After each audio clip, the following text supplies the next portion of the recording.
In Kenya, Mr. Ruto shifted his political options to the opposition party, where he joined hands with many leaders who he had helped oppress.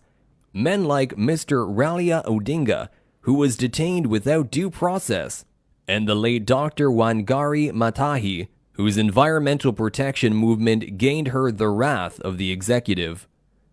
Once the Moi regime was replaced by President Mwai Kibaki, William Ruto lobbied and won the prestigious seat of Minister of Agriculture.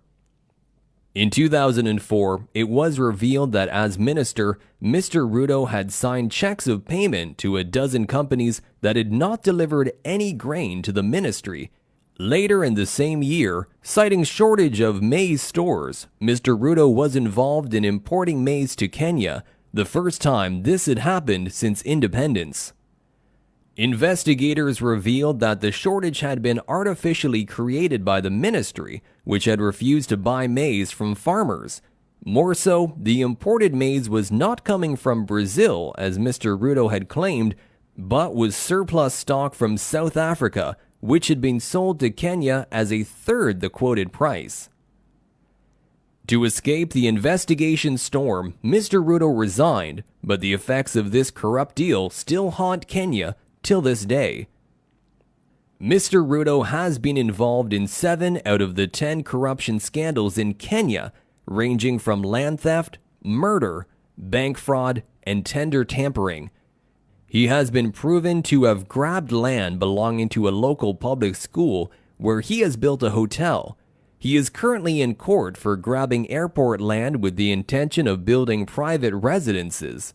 He is proven to have grabbed land intended for water treatment projects for the capital city, Nairobi, and selling in to a private developer. He has been found guilty of grabbing sections of Ngong forest land for private development, and through various proxy companies and aides, has been revealed to be in the process of grabbing land in the Masai Mara National Park.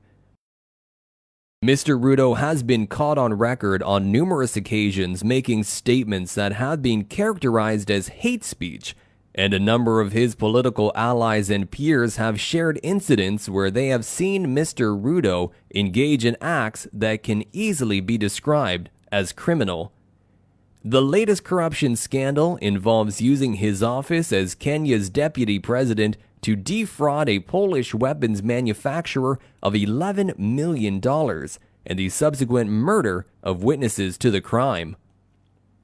Yet the people described as hustlers in his mantra live far below his means. They are mostly unemployed youth or low-income earners who subsist as day laborers or motorbike taxi operators.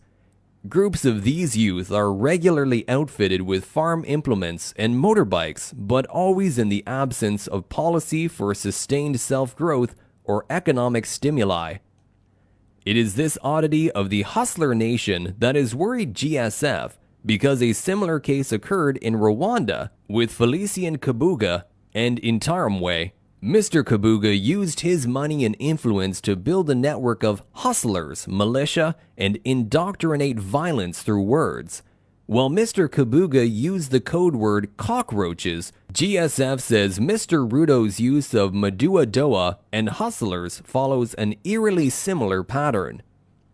Mr. Ruto is also known to give handouts to the so-called army of hustlers, including money, motorbikes, and farm implements such as machetes, hoes, and slashers. In comparison, Mr. Kabuga would frequently supply unemployed youth with machetes and slashers. It was these farm implements that became the weapons for genocide that washed Rwanda's streets with blood. GSF has also noted increased cases of hate speech and incitement to violence by Mr. Ruto and his political associated. 2 of his close associates, Oscar Sudi and Joanna Negeno, have been charged with inciting violence. GSF warns that given the similarities in paths taken, we are likely to see an uprising of violence in Mr. Ruto's native Rift Valley, with retaliatory attacks escalating the spiral into lawless violence.